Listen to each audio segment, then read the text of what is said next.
Hello, my name's Scott Kable. I'm a Professor of Chemistry at the University of New South Wales. And in this very short video today, I'd like to explain to you the research that we've just had published in Science.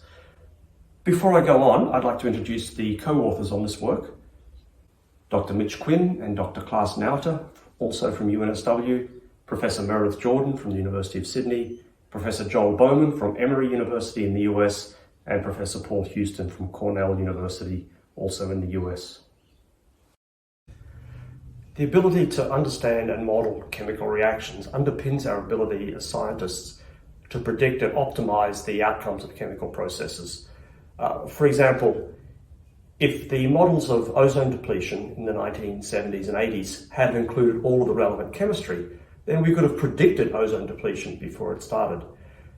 What I'm trying to say is that the quality of a chemical model is only as good as the chemical information that goes into that model. About 15 years ago, a new chemical mechanism called roaming was discovered. This movie in the background shows roaming in formaldehyde, which is the molecule in which roaming was first characterized, and is still the best understood roaming reaction. After absorption of light, which provides energy to the molecule, you'll see part of the molecule, one atom in this case, separate from the core. Normally these pieces just fly apart into two fragments, but here the pieces roam around each other. At some point in the roaming, the two pieces react from a different configuration, leading to different chemical products. Now that we know that roaming exists, it seems to be popping up just everywhere we look. It's been identified in dozens of molecules. It can be initiated by light or by heat. It occurs in neutral and charged species, but the rates, dynamics, and the chemical outcomes of roaming reactions are extremely difficult to predict, just because we don't know enough about how the reaction works. Our contribution in this paper is to re-examine the roaming reaction in formaldehyde again. It remains the best understood example of roaming and is well supported by really high-level, accurate theory.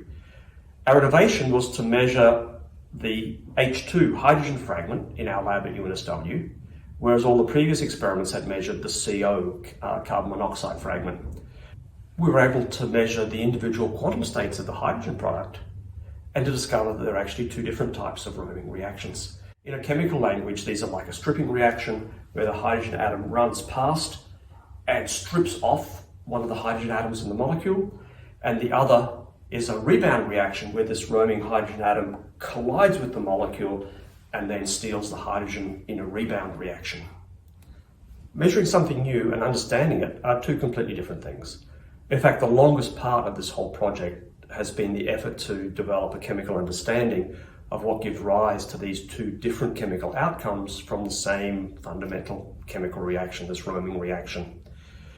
It turns out that there's a channel in the reaction that the roaming hydrogen atom is attracted to.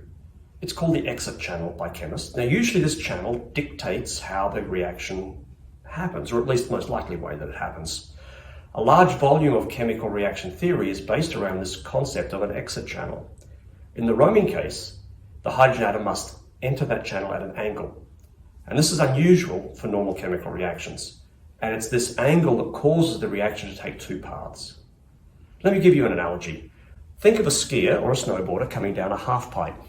If they come straight down the center of the pipe, then they simply run down the lowest path. This is what normal reactions do.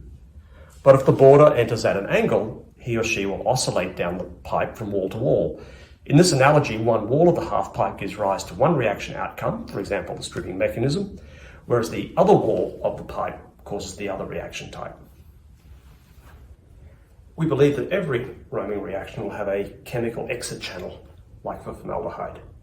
Coming in at an angle is an implicit part of the roaming reaction itself, because one part of the molecule always has to roam around the other and come in at this exit channel at an angle. Therefore, we believe that the bimodality, the two different types of reactions that we see in roaming and formaldehyde, will be a pervasive feature for these types of reactions. To explain what we believe the impact of this work is, let me use another analogy, if I may. Consider a car driving down the road as an analogy of a roaming reaction. We can see where it's going, we can see it's moving quickly or slowly, we can see it turning directions, but we don't know how it works. Only by completely pulling the engine apart into its small constituent components we understand how the engine works and how the car moves. What we've done is to open the bonnet on a roaming reaction. We've pulled the roaming engine apart into the smallest pieces that anybody's ever done before, and as a consequence we've learned things about how roaming works that we never expected to see. This will change the way that scientists think about roaming and will lead to better predictions of the speed and dynamics of this reaction. And this knowledge will lead to more accurate predictions of complex chemical processes. The better we can predict chemical reactions, the better we can predict the chemical complex world in which we live. Thank you.